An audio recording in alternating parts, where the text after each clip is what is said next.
Somewhere along the years, my disk drive of the PlayStation 1 stopped working properly. I took it apart a few times to try to fix it, but I put it in a box somewhere during the GameCube era, and I just lost track of it. I just don't know where my childhood PlayStation 1 is. I was browsing a used game store in my local mall, State Line Games. They have a great selection of retro game carts, but they also have an as-is section where they'll sell beat-up consoles and peripherals or common games for cheap. That day I picked up this Nyko Perfect Shot for $1. It makes playing games like House of the Dead Overkill much more fun, works great, best dollar I ever spent, really. You could even say, a bang for my buck. Yeah. But I also noticed this, an as-is PlayStation 1. No cables or controllers, and it has an ugly crime killer sticker on it, and it was $25. I shook it and it kind of rattles a bit. I figured, what the heck, maybe it works. So I purchased it there on the spot. It was cheaper than many of the Facebook Marketplace listings, so why not? On closer inspection, I have a theory that the rattling is the missing ball bearing on the disk drive, which must have fallen into the system. Nothing about the system screams that it's broken, so let's just find some cables and see if it works. I found a memory card and controller, and then popped in my Mega Man X4 disc from my childhood. Powered it on, and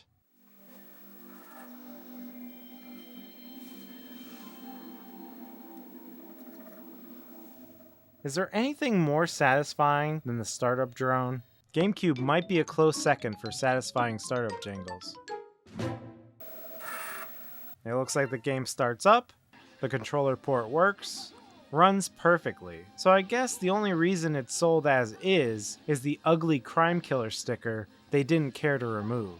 Well, that's good news for me because now I have a cheaper PlayStation as a result. I always loved the 2D games on the PlayStation. They look sort of like a deluxe Super Nintendo. Probably helps that the PlayStation started as sort of a CD-based Super Nintendo before Nintendo betrayed Sony for Philips. Great choice, Nintendo. Gee, it sure is boring around here. My boy. So that brings me to the goal of this video. I want to enhance and restore this PlayStation so I don't have to rely on the optical drive to play games. Optical media won't last forever. A quick Google search shows that a professionally pressed CD could last anywhere from 20 to 200 years. And I'm planning to live at least another 200 years. So I got the xStation mod, which will allow the PlayStation to run disk images off a microSD. It also means the PlayStation will run much quieter.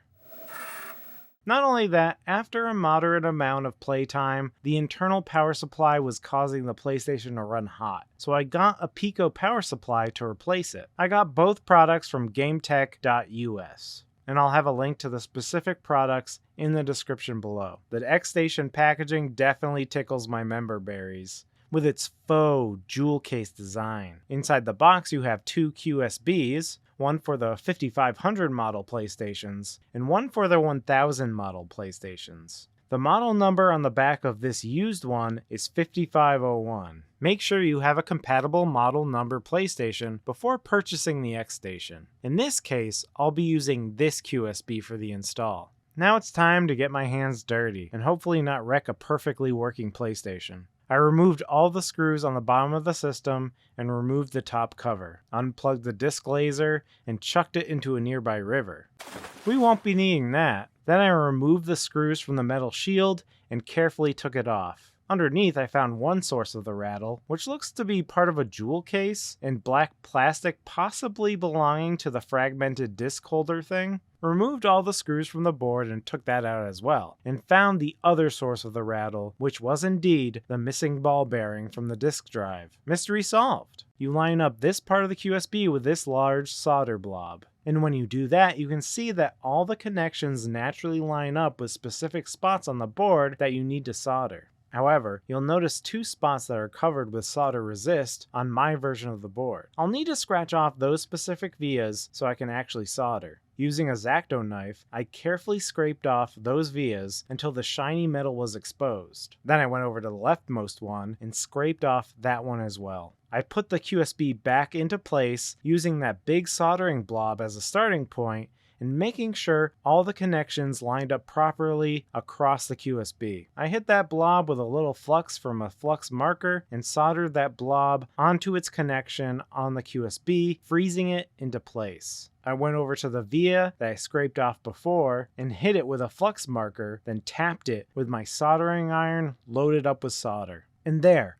both sides of the QSB are structurally adhering to the board, which frees me to go around the QSB and solder all the connections to the board. And that's what I did. Starting from the right, working my way across the middle, hitting it with flux, and soldering along the way. Finishing up with this pad in the top right corner of the QSB, which I add solder to, and then connected a short wire, which will need to go to this point in the board. You'll also need to remove this resistor right here, which I removed after heating up the solder. You can see that's where the resistor was, and here's where you connect the other end of the wire. One note, the kit I bought did not come with a wire, so I had to source this myself, which luckily I do have, so keep that in mind if you wish to mod this on your own. Speaking of doing this mod on your own, this is probably what's preventing most people from installing the xStation themselves. Lifting the pins on the IC701 on the other side of the board. And I won't lie to you, it is nerve-wracking. In general, here's the tactic I used. I got an ordinary dental pick and placed it just to the side of the pin. Then I brought my soldering iron and touched it to the pad to heat it up. Not the pin, the pad. And then used the pick to move the pin out of place. And then bent it up off the area. After I used my finger to finish bending the pin up even further. These are the exact pins you'll need to lift, and it was too nerve-wracking for me to film every single one, so check out Voultar's video, which I'll link in the description below. He goes through the whole process pin by pin. But by the end, I have the exact pins isolated off the board according to the directions. I may have accidentally removed some soldering pads under the IC pins, but I'm not really looking to revert this back to its original form, so that's fine. The IC is small, so I definitely recommend some sort of magnifying device, and I use this cheap one from Hobby Lobby that I use for crafts, but it works here too. After that, I checked my continuity of the soldering joints on the QSB with a multimeter. I used this specific continuity guide from mmmonkey.co.uk. I checked to make sure that each pinout on the ribbon cable connector reached points on that guide and found that pin 19 didn't have continuity and touched up that soldering joint, and then it was all set. I definitely recommend that you check continuity to the pins if you're having issues. Just go pin by pin and make sure that they have continuity with each number in the picture. With that done, I slid in the ribbon cable, blue side up, locking it into place. Place the board back into the shell, screwing it back in. Before putting the shield back on, I threaded the ribbon cable through the slit, then screwed the metal shield back in. I gently folded, but not heavily creased, the ribbon cable thusly. I brought in the xStation board and installed these plastic white jumpers under the board. Here are the feet there that I put in. I connected the ribbon cable to the board and put it down on these two metal pegs that once held the disk drive. I connected the power supply and the controller ports back in and put the cover back on because before I install the new Pico power supply, I wanted to make sure that the xStation works. I put in a micro SD card loaded with the xStation firmware in one game, which is Mega Man X4. I'll quickly show you how I set it up. You format the card to FAT32 or exFAT. You create a folder in the root called 00xStation. I downloaded the latest firmware, which contains loader.bin and an update.bin, and you'll paste those into that folder. Then you'll copy your games outside of the 00xStation folder, and you'll be good to go. Make sure to close the lid before starting and booyah, xStation loads up. It says no games found, so I press triangle, toggle down to refresh game list, and it found my game on the SD card. I fast loaded it to skip the intros, and it works perfectly. It even recognizes the same save I made when I put in my childhood disc. So any saves you made on disc, as long as you have the same disc image, should work. Played it a bit, and I was satisfied that it functioned. You know, I sort of miss the disc drive buzz. It is a nostalgic part of the experience in a way, but the convenience of the xStation is so great, I'll get over it. Now I can load the SD card with legitimate backups of games that I own. I can't wait to just scroll through endless legitimate backups of games that I own. You might be wondering how I'm actually going to play this PlayStation once it's done. Well, I have a SCART cable here from Insurrection Industries. I'll probably plug it into actually that CRT behind me, which does have a SCART input and looks beautiful. The colors are great.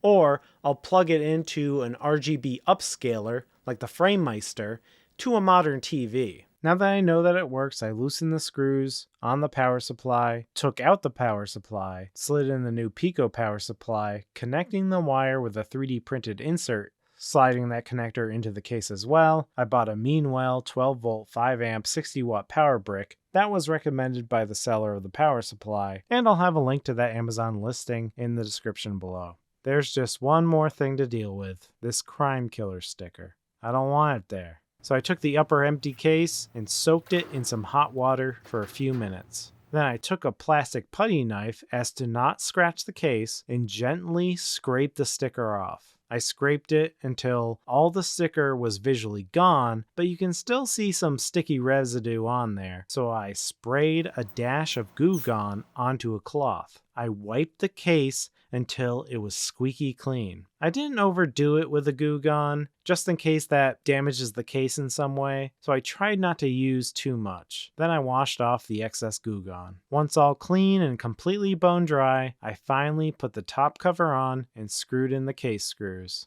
One attachment I considered that some people do is they install a 3D printed caddy to cover this hole, but I kind of like seeing the xStation board. It looks pretty cool to me. I don't know. Plus, you'll have the lid down most of the time after loading up an SD card with a bunch of games anyway, so you won't see the disk drive area often. And even though there isn't a disk drive anymore, you do need to have the lid closed, or else it'll go to the memory card CD player screen. I considered putting on the xStation sticker because it does kind of look cool, but I just did a lot of effort removing a sticker, so I'll keep it vanilla for now. With all that wrapped up, it's time for a true test drive. I thought it was only appropriate that I test out my enhanced modded PlayStation with the sticker that caught my eye in the first place. That's right, Crime Killer. So I loaded up an SD card with the Crime Killer disc image, and let me tell you something about Crime Killer. Crime Killer fucking sucks.